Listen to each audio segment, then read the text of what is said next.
Lecture, Module 5. From Ancient Greek to Modern English. The Evolution and Enduring Legacy of Medical Terminology.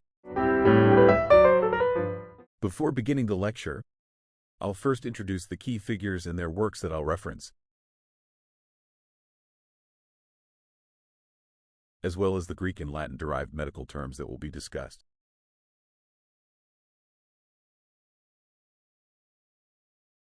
While often taken for granted in modern practice, the language of medicine represents a unique and historically rich linguistic domain. Although no formally recognized discipline is known as medical linguistics, the complexities and origins of medical terminology offer valuable insights for medical historians and linguists alike. The origins of Western medical language can be traced back to the ancient Greek texts of the 5th and 4th centuries BC, particularly the Hippocratic writings. These early documents encapsulate the entirety of medical knowledge at the time and are replete with terms that have persisted into modern usage. The Greek era of medical language did not diminish with the rise of the Roman Empire. Instead, it endured and even expanded as the Romans, lacking an equivalent medical tradition, incorporated Greek medicine into their own culture.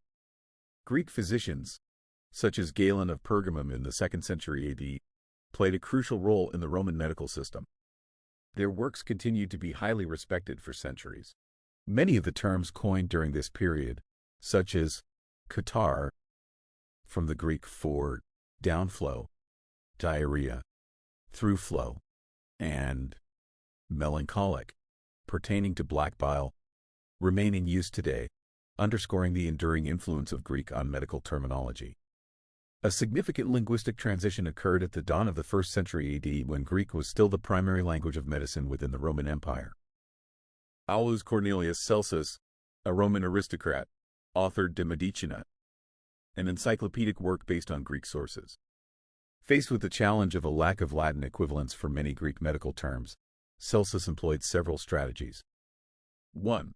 He directly imported some Greek terms, maintaining their original forms or with minimal adaptation. For example, Celsus retained the Greek term cardia for heart and larynx for throat in its original forms. 2.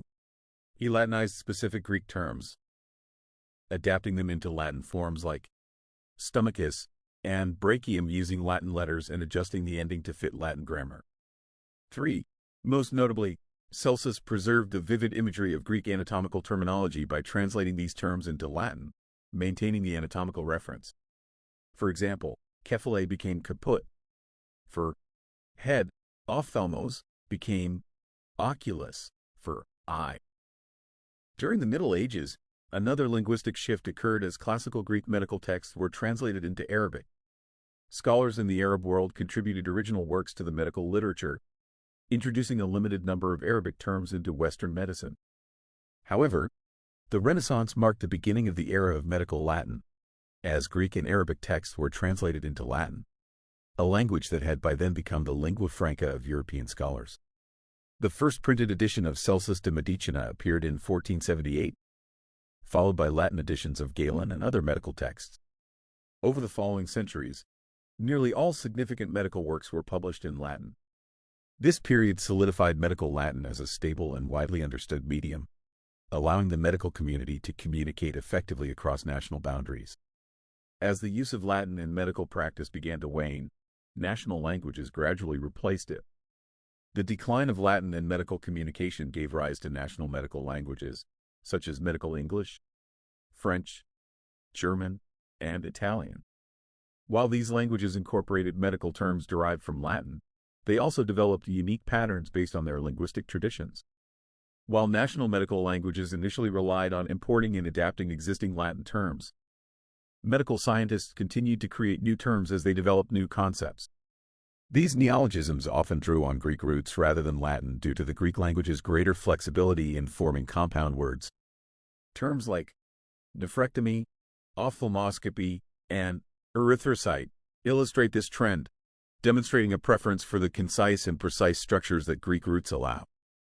In the contemporary era, English has assumed the role Latin once held as the dominant language of medical communication. The most influential medical journals are published in English, and the language is now the standard for international medical conferences. This shift marks the beginning of the era of medical English, where new terms are frequently derived from ordinary English words rather than classical roots. Terms like bypass operation, screening, and scanning exemplify this trend. Non-English speaking countries often face the choice of either adopting these English terms directly or translating them into their own languages. Despite the dominance of English in contemporary medical terminology, Greek and Latin remain fundamentally significant in medicine. A firm grasp of Greek and Latin can greatly benefit medical professionals, students, and researchers. It not only aids in the precise understanding and usage of medical terminology, but also enriches the ability to engage with historical texts and medical literature.